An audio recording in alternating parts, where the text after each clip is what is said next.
오늘 본문은 예수님을 배신하고 어둠으로 돌아간 가룟 유다의 비극적인 이야기이죠. 마가복음 14장에 보면은 가룟 유다가 대제사장들에게 예수님을 넘겨줄 마음을 품고 그들에게 은밀히 찾아갔습니다. 가룟 유다는 예수님의 제자죠. 예수님께서 택하시고 부르신 사람입니다. 그런 가룟 유다는 오늘 본문 29절에 보면 돈 관리하는 일을 맡은 사람이었죠. 그는 예수님을 따라다니면서 자기가 바라는 것을 한몫 챙기려는 마음이 있었는지, 아니면 꼭 그것이 돈이 아니더라도 뭔가 자신이 기대한 것이 예수님에게 있었습니다. 그런데 예수님께서 자신이 기대한 길로 가지 않는 거예요. 자신이 원하는 대로 행하지 않는 거예요. 그러니까 자기 기준에 볼 때는 배신감을 느끼는 거죠. 내가 예수님 이 정도 따랐으면 예수님이 내가 원하는 걸 해주는 것이 맞는데, 내가 이분이 이런 분이다라고 생각해서 이렇게 왔는데 보니까 그게 아닌 거예요. 자기 기준에 봐서는 그게 틀린 거죠. 그러니 가룟 유다의 입장에서는 배신감을 느끼는 거라고 볼 수 있겠죠. 그런 가룟 유다의 마음을 사탄이 귀신같이 알죠. 귀신같이 알아서 그 기회를 놓치지 않고 그의 마음에 침투해 들어갑니다. 27절에 보니까 그가 빵 조각을 받았을 때, 이 빵 조각은 뭐예요? 마지막 만찬의 자리에서 주님과 마지막 식사를 하는데, 물론 제자들은 그게 마지막 만찬이라는 것도 몰랐고, 또 예수님께서 바로 죽음에 이르게 될 것도 어쩌면 몰랐을 겁니다.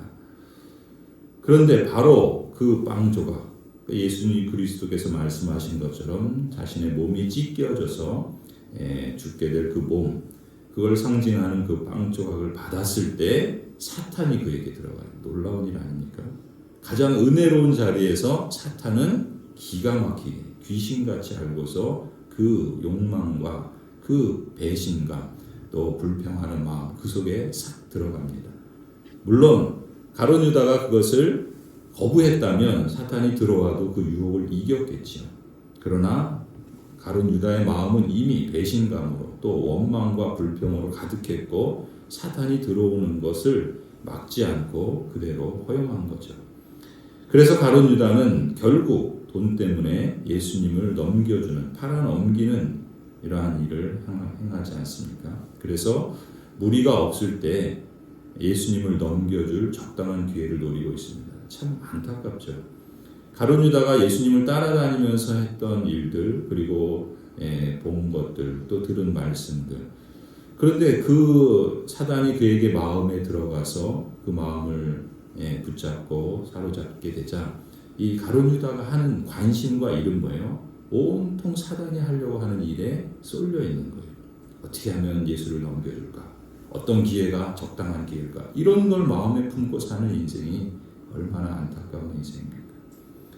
사탄은 돈을 사랑하는 마음에 기생해서 탐욕을 부추겼고, 돈을 모으든 돈을 절약하든 하나님의 뜻과 사명이 아니라 돈에 집착하는 그런 선택을 할 때 급기야는 예수님을 팔아넘기는 이런 끔찍한 일도 서슴없이 저지르는 그런 자리에까지 이르게 된 거죠. 한 번에 그렇게 됐겠어요? 자기도 모르는 순간에 그런 자리에까지 이르게 된 것입니다. 이게 인생의 모습이죠. 그런 와중에 예수님께서 가룟 유다의 마음을 모르실 리가 없죠. 유다의 마음을 예수님이 간파하십니다. 가룟 유다가 예수님을 배신하고 팔아넘길 걸 아셨죠. 앞서 11절에 제자들의 발을 씻기셨죠. 그때 너희가 다 깨끗한 것은 아니다 말씀하세요. 참 아이러니죠. 예수님이 그 발을 씻겨주시는데 그 발을 물리적으로 씻어준다고 그래도 다 깨끗해지는 건 아닌 겁니다. 그 마음이, 그 심령이 그야말로 죄로 가득하면 겉을 아무리 깨끗이 닦아도 속은 그야말로 흑암인 것이죠. 18절에 마지막 6월절 만찬을 드실 때 빵을 떼면서 다시 말씀하시죠. 내 빵을 먹는 자가 나를 배반하였다 한 성경 말씀이 이루어질 것이다. 이미 하나님의 말씀에서 선지자를 통해서 주신 말씀이 그대로 이루어질 것을 말씀하십니다. 또 놀라운 것은 내 빵을 먹는 자라는 건 뭐예요? 식구입니다. 그러니까 생판 모르는 남이 배반하는 게 아니에요. 가장 가까이 함께 식구된 믿음의 사람들이 서로를 배반하는 것입니다. 왜 이 지경에까지 이르게 되는 걸까요? 21절에도 말씀합니다. 내가 진정으로 너희에게 말한다. 너희 가운데 한 사람이 나를 팔아넘길 것이다. 그 만찬의 자리에 몇 사람 되지도 않아요. 더군다나 적어도 한 3년여 시간들을 함께 먹고 함께 다니고 가장 가까이에서 말씀을 듣고 가장 가까이에서 주님의 일을 하고 가장 가까이에서 기적을 체험하고 가장 가까이에서 예수 그리스도가 누구신지를 고백했던 사람들입니다. 그런데 그 가운데 모두가 다 예수님과 같은 마음은 아니었던 것이죠. 어쩌면 이 당시에 12명 모두가 다 사실은 예수님을 충분히 팔아넘길 사람들이었다라는 것을 우리가 짐작할 수 있습니다. 예수님의 말씀에 제자들이 술렁이죠. 22절에 제자들은 예수께서 누구를 두고 하시는 말씀인지 몰라서 서로 바라다 봅니다. 이게 참 사람이 그래요. 이런 말씀을 하면은 자신을 돌아보는 게 아니라 저 사람인가? 저 사람이 그런 일을 하나? 그러니까 서로를 보면서 의심의 눈초리로 이제 보겠죠. 그러면서 그 사람이 누군지를 알고 싶은 거예요. 이런저런 소문이 돌면 누가 그랬대? 무슨 일이래? 이러면서 온통 이 문제의 본질을 보지 못하고 누구를 낙인 찍고 그 사람을 정죄하고 나는 아니다. 나는 의롭다. 그 사람이 문제다. 라는 식으로 마음이 움직인다는 거예요. 마태복음 26장을 보면 한 사람씩 돌아가면서 묻죠. 나는 아니죠. 예수님께 묻는 거예요. 여러분 그때 유다의 마음은 얼마나 조마조마했을까요? 예수님이 벌써 나인 줄 아시는구나. 직감했을 거 아니겠습니까? 그 순간 유다는 무슨 생각을 했을까요? 속내가 탄로가 났으니까 다른 제자들이 알지 못하도록 거짓말을 하고 변명을 하고 적당히 아닌 것처럼 속였을까요? 아니면 뻔뻔하게 앉아서 시치미를 쩍 떼면서 되려 나입니까? 이렇게 물었을까요? 마태복음 26장 25절을 보면 실제로 유다는 시치미를 뚝 떼죠. 선생님, 나는 아니죠. 이렇게 묻습니다. 인간이 얼마나 악한지를 유다만 그렇겠습니까? 내가 그 자리에 있었다면 나도 그러지 않았을까? 마가복음 13장 21절에 보면 예수님께서 말씀하시죠. 인자를 넘겨주는 그 사람에게는 화가 있다. 그 사람은 차라리 태어나지 않았더라면 자기에게 좋았을 것이다. 하나님께서 당신의 형상으로 창조하신 사람, 그러한 특별한 존재로서 이 땅에 태어나는 사람은 누구나 존귀한 사람 아니겠습니까? 모두가 다 죄인이요. 그런 점에서 예수님을 믿든 안 믿든 모든 사람이 다 하나님의 형상으로 지음받은 존귀한 사람이라 할 수 있죠. 그러나 그러한 존귀한 사람도 죄의 영향 아래 있으면 이렇게 끔찍하고 이렇게 화가 있는 것이죠. 주님의 입에서 차라리 태어나지 않았더라면 좋았을 인생이라는 이런 말을 들을 정도로 참으로 안타까운 일이죠. 예수님께서 보실 때 차라리 나지 않았더라면 좋을 뻔한 사람이라는 이런 평가를 받는다면 참 이게 얼마나 끔찍한 일이에요. 사람에게서도 부모에게서도 너가 태어나지 않았으면 좋았을 거라고 이런 말을 하면 그 마음이 얼마나 무너지고 얼마나 찢어집니까? 그런데 창조주로부터 이런 말을 듣는다면 그 사람에게 미치는 화가 도대체 어느 정도이길래 이렇게까지 말씀하시는 걸까?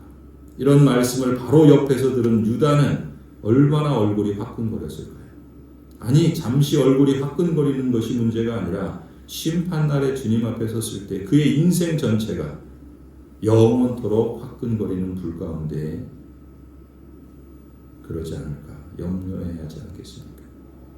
반면에 예수님께서 가룟 유다가 배반하고 넘기게 되는 일이 일어나기 전에 그 사실을 가룟 유다가 있는 그 자리에서 그리고 제자들에게 알려주시는 이유와 의도가 있겠지요.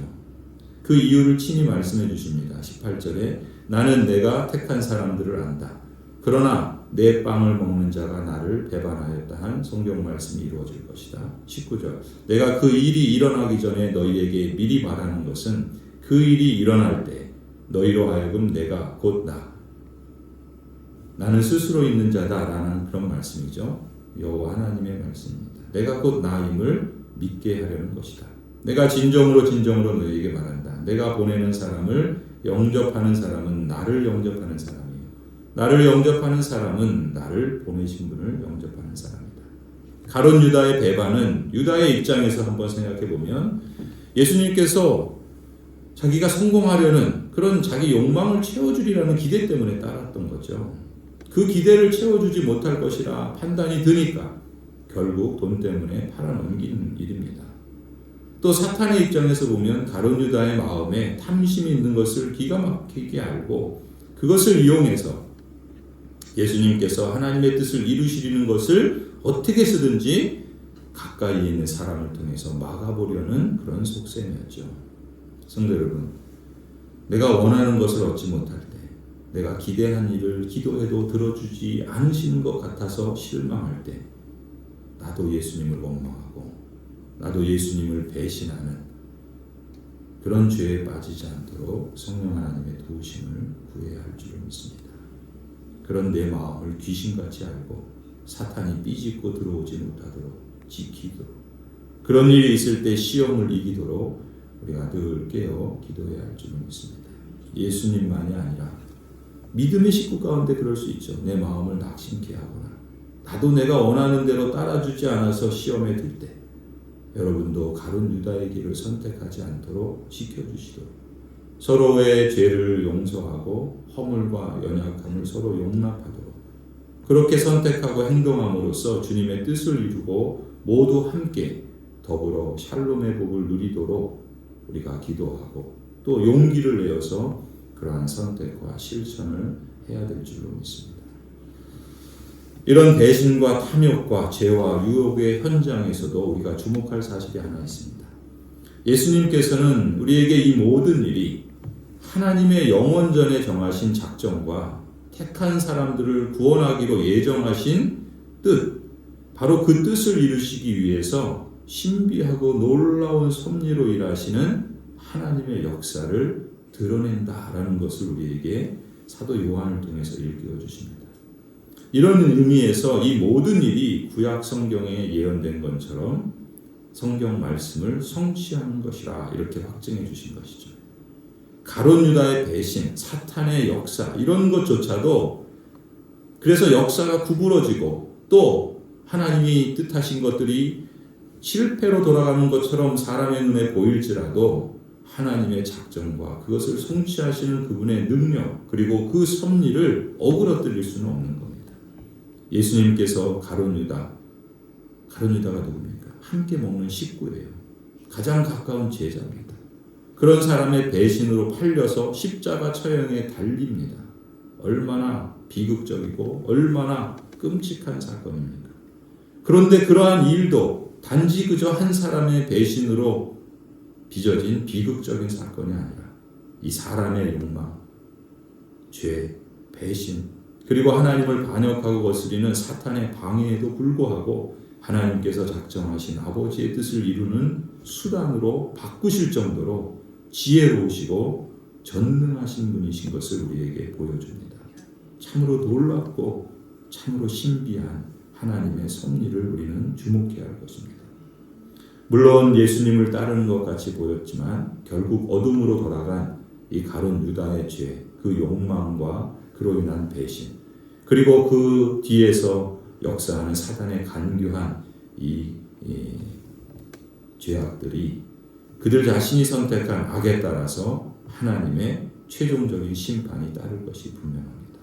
우리 주님 예수 그리스도의 십자가 사건과 죽음, 그리고 그 죽음을 이기신 부활을 우리는 더욱더 묵상하며 그러한 이 사순절 기간에 하나님께서 우리 모두의 죄, 여러분의 죄를 용서하시고 참된 구원과 영원한 생명을 주시기 위해서 얼마나 지혜와 능력으로 은혜로운 역사를 행하셨는가 그것을 되새겨보면서 지금도 그 하나님이 동일한 능력과 지혜로 우리의 삶을 주관하시고 이끌어 가신 것을 기억하며 감사와 찬송의 응답을 하나님께 드려야 할 줄로 믿습니다.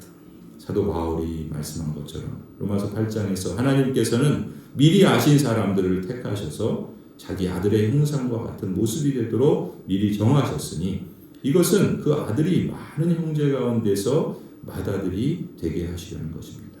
그리하여 하나님께서는 이미 정하신 사람들을 부르시고 또한 부르신 사람들을 의롭게 하시고 의롭게 하신 사람들을 또한 영화롭게 하셨습니다.